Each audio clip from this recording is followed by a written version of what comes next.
Welcome to Human Services Coordination in Disasters, an interactive workshop presented by the Disaster Resistant Communities Group.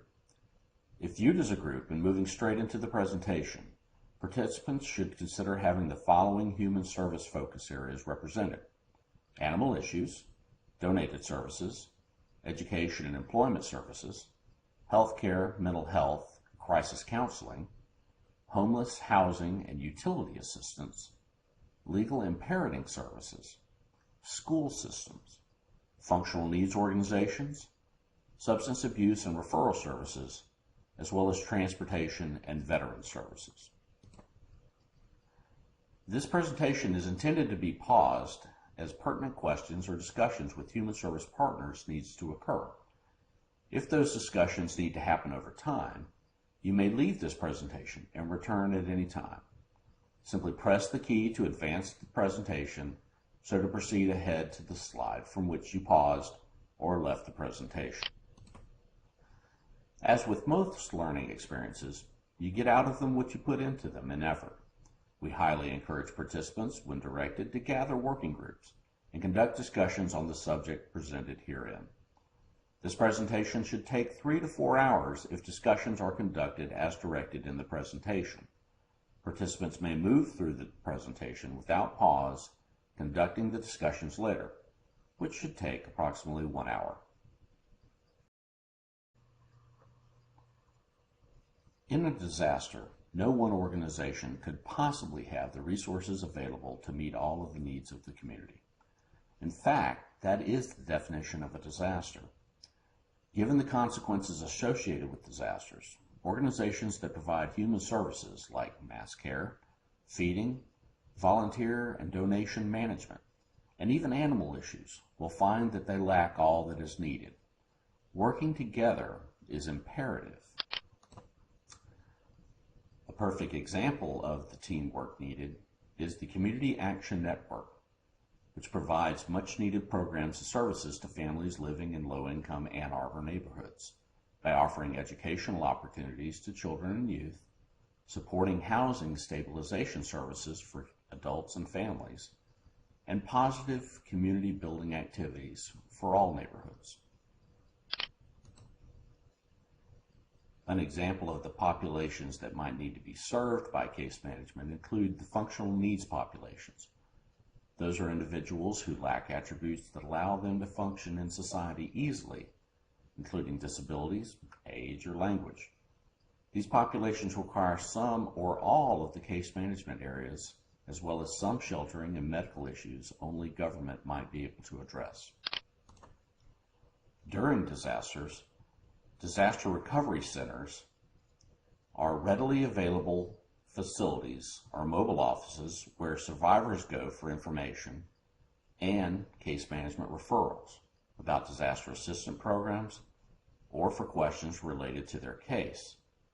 Think of it as a one-stop shop for survivors and case management. With the human service partners mentioned previously, discuss who among them provide these services: clothing, education, employment, food, healthcare, mental health, homeless, housing and utility, legal, parenting, family reunification, special populations, substance abuse, transportation, and veteran services. You may pause the presentation while your discussions take place. For most underfunded, understaffed human service organizations, volunteers are a welcome resource, if not a complete necessity. Because of this need, most agencies using volunteers have an ongoing program to plan, train, and exercise for their eventual, if not immediate, use.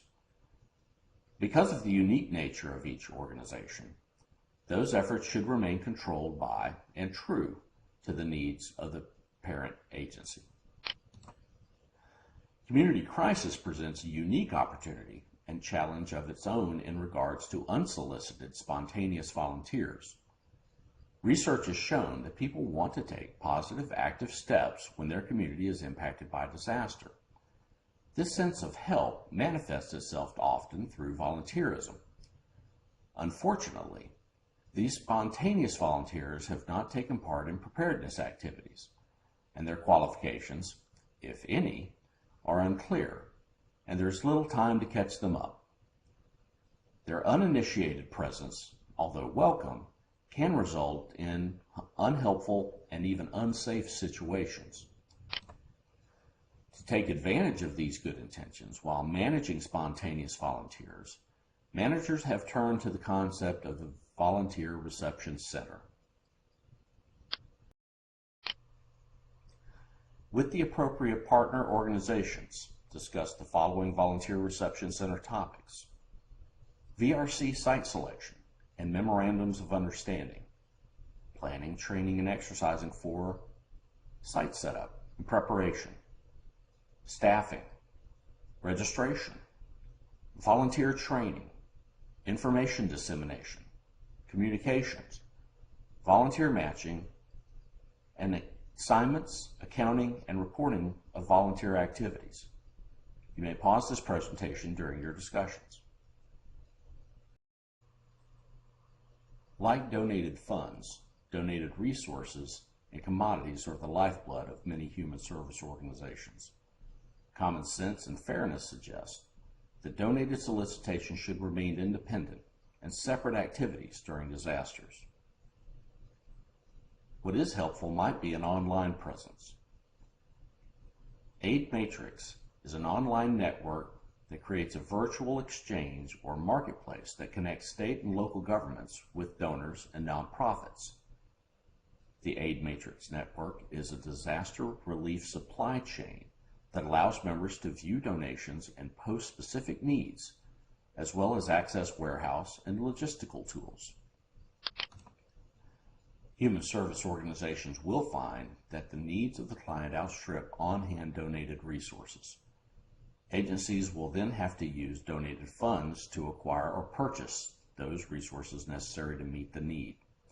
To this end, agencies must develop vendor lists for resources crucial to providing their services. We'll talk more about this later during donations management.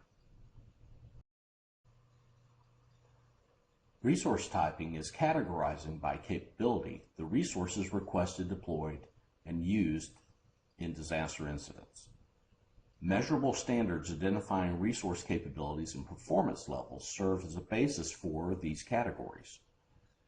Resource users at all levels use these standards to identify and inventory resources. For disasters, FEMA provides resource typing for feeding kitchens. We would encourage you to look at FEMA's resource typing for feeding kitchens and determine what your local capabilities are. Feeding operations are highly dependent on two factors. The first is where you are in the disaster timeline. Specifically, feeding operations most often take place during the response and early phases of recovery. In some extraordinary situations, feeding may be required well into the recovery phase.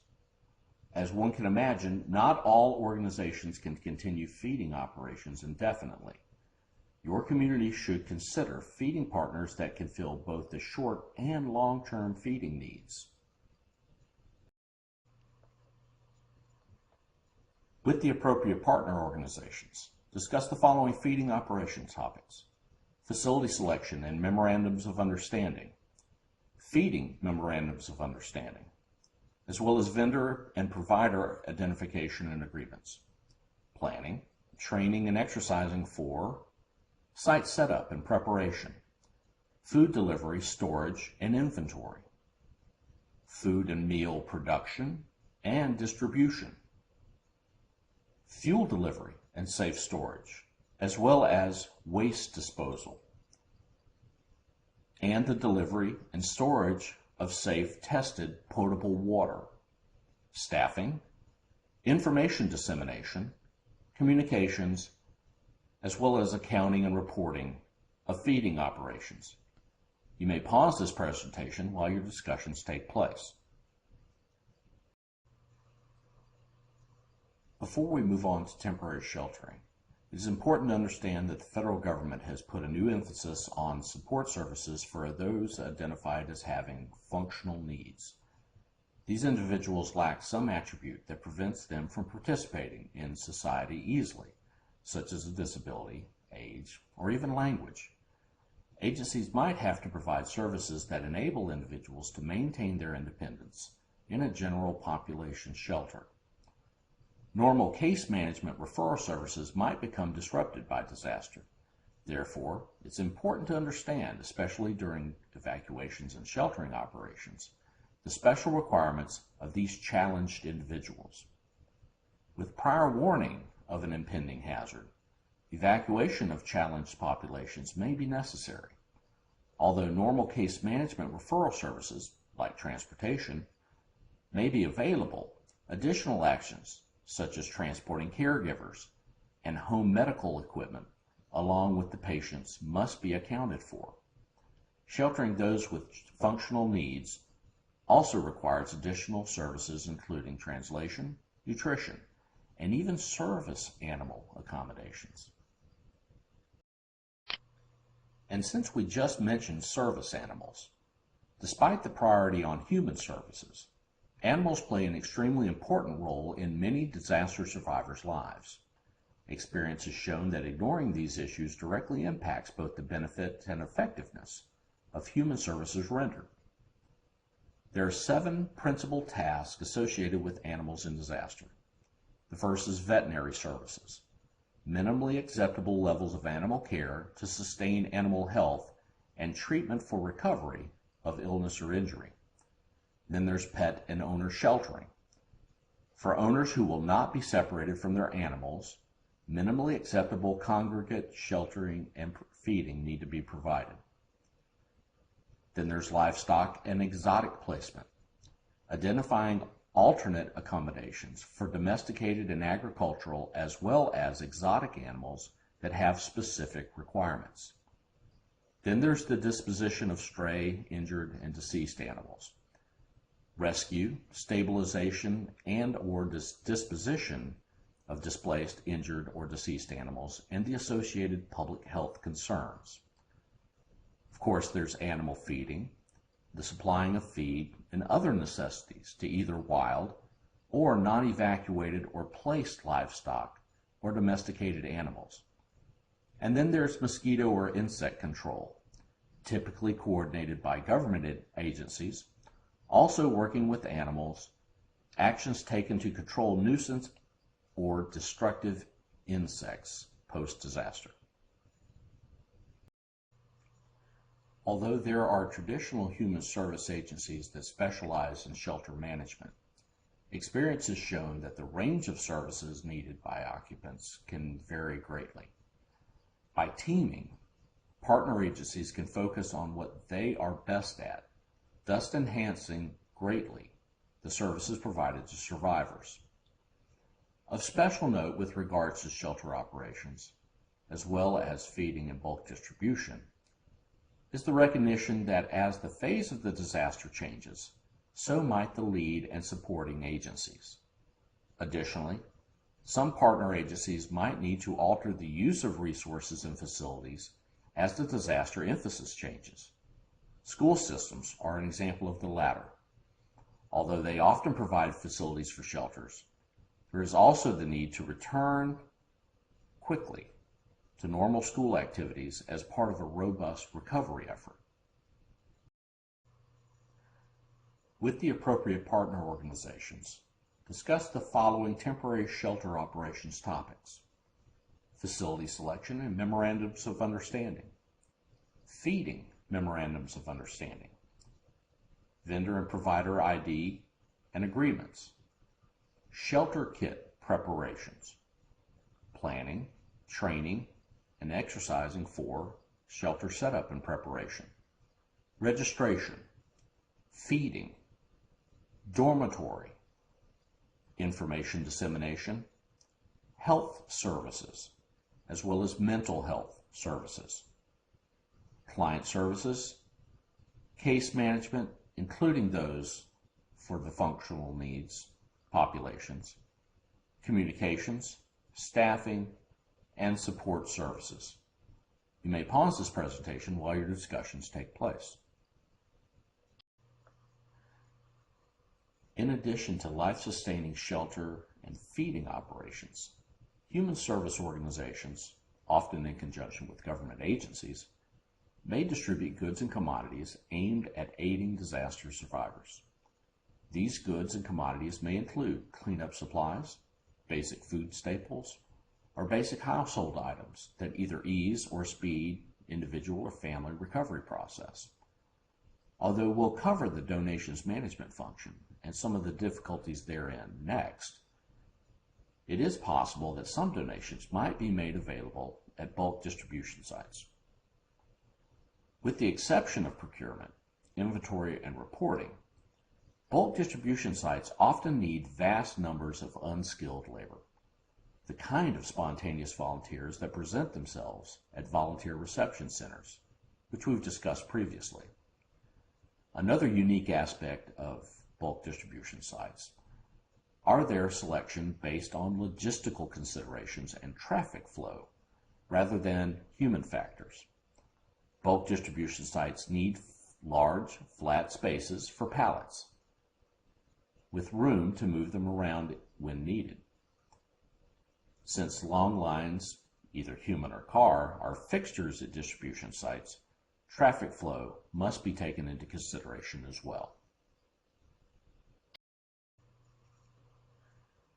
With the appropriate partner organizations, discuss the following bulk distribution topics: facility selection and memorandums of understanding, vendor or provider identification and agreements, planning, training, and exercising for site setup and preparation, the delivery, storage, inventory, and distribution of goods and commodities, staffing, information dissemination and communications, as well as accounting and reporting of bulk distribution activities. You may pause this presentation while your discussions take place. Donated funds are the lifeblood of many human service organizations. Common sense and fairness suggest that fundraising should remain independent and separate activities during disasters. Non-monetary donations are an entirely different matter. These donations can fit into two categories: food or basic food commodities, and goods, household and otherwise. A decision to accept donated goods and commodities should not be made lightly. The challenge associated with donated goods and commodities management can be overwhelming, aptly termed the disaster within the disaster. Just like unsolicited spontaneous volunteers, the goods and commodities donated must be vetted before distribution to disaster survivors. Viability, safe operation, and even expiration dates of goods and commodities must be determined to ensure survivor-safe use. Although well-intentioned, a high percentage of donated goods and commodities have little or no use to disaster survivors. The effort and costs of accepting these types of donations, managing and distributing them, can often exceed the value of the items themselves. With the appropriate partner organizations, discuss the following donations management topics: facility selection and memorandums of understanding, private sector donation agreements, planning, training, and exercising for site setup and preparation, as well as the receipt, storage, inventory, and distribution of goods and commodities, staffing, information dissemination, communications, as well as accounting and reporting of donations management activities. You may pause this presentation while your discussions take place. For the Disaster Resistant Communities Group, we'd like to thank you for viewing this presentation and working with your community to help those in need when disasters occur. If you're interested in other disaster resistant community group presentations, exercises, products, or services, please visit our website at drc-group.com or email us at info@drc-group.com or call us at area code 850-241-3565. Thank you.